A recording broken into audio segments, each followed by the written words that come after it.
Students, I have already explained the meaning of cooperative society in my last video, detailed meaning as well as the definition. Today, I'll be explaining you all in this video the features of cooperative society. The first one is voluntary membership. As you all know that this society, the membership of a cooperative society is a voluntary. It is left to the society members' will and wish. A person is free to join a cooperative society and can also live any time as per his desire. So there is no such compulsion for any person to join or quit a society. Nobody can make it compulsion. There is no compulsion for the members to be a member, to continue as a member. They can quit anytime, they can join the organization anytime. But although procedurally a member, before quitting the society, he or she has to serve a notice before leaving the society. There is no compulsion to remain as a member, but they have to provide a notice. They need to serve a notice before leaving the society. Membership is open to all, irrespective of religion, their caste, their gender. Anyone can be the member. So there is voluntary membership. Second is legal status. Registration of cooperative society is compulsory. It is mandatory as per the Cooperative Societies Act 1912. I have already mentioned this in my last video. This means that the society is getting a separate identity. Like how a person gets his identity after his birth, even the same way, the society is considered as a person in the eyes of law. This accords a separate identity to the society which is distinct from its members. How the members are having the identity that they are the members of the society, society also gets a separate identity.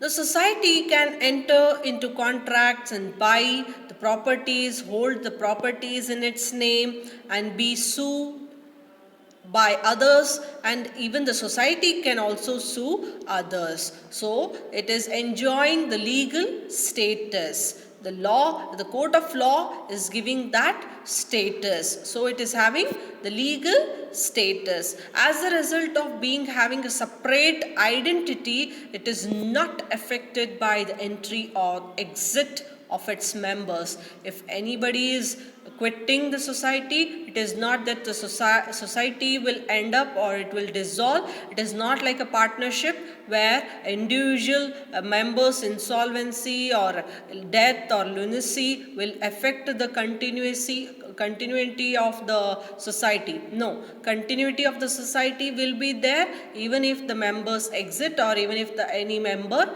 admit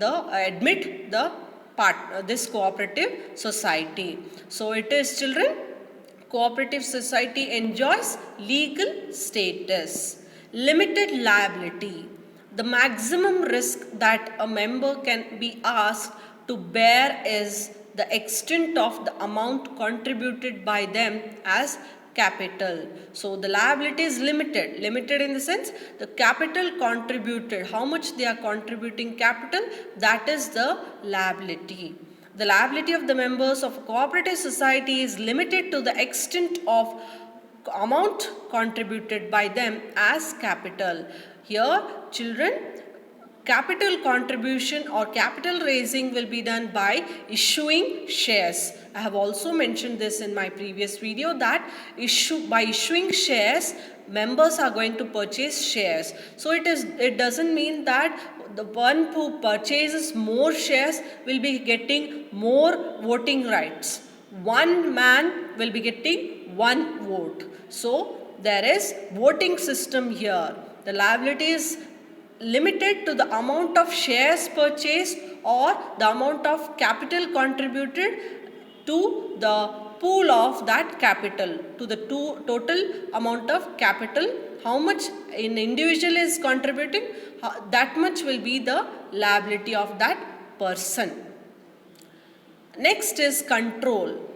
The right to vote gives the members a chance to choose the members who will constitute the managing committee, and this lends the cooperative society a democratic character. Here, the members are enjoying the voting right, hence it has a democratic character. They are getting a chance to choose their members who will constitute the committee. In a cooperative society, the power to take any decision lies in the hands of elected managing committee. So the elected managing committee will have a decision to take any decision regarding the cooperative society. That election will be done by the members itself. They are going to vote. One man, one vote. The right to choose their representatives. Just like how the India is having its democracy, how it is by the people, for the people and of the people. Here it is by the members, of the members, for the members. So the members can choose, elect their representatives, and they are going to manage all the decision related to cooperative society. The right to vote gives the members a chance to choose who will constitute the managing committee, and this lends the cooperative society a democratic character. Lastly, the last feature of this cooperative society is that it has a service motive. The cooperative society, through its purpose, lays emphasis on the values of mutual help and welfare. Here, it is not like other business organization which is done for the profit motive. It is for the welfare, it is for the service motive. Hence the motive of service dominates its working. Working is for the welfare of the members of the society. If there is any surplus, we don't call it as a profit, we call it as a surplus because it's a service organization. If there is any surplus, it is generated as a result of its operation, it will be distributed amongst the members as a dividend. It will be distributed as dividend. Why it is called as a dividend? Because we are collecting the capital, the society is collecting the capital by raising the shares, issuing the shares. So dividend will be given to the society members. Dividend is nothing but portion of the capital, a part of the profit in conformity with the bylaws of the society. Society can make its own laws. So conforming those laws of the society, dividend will be distributed. So that is the service motive and all the features of cooperative society. Hope you all have understood. Have a nice day.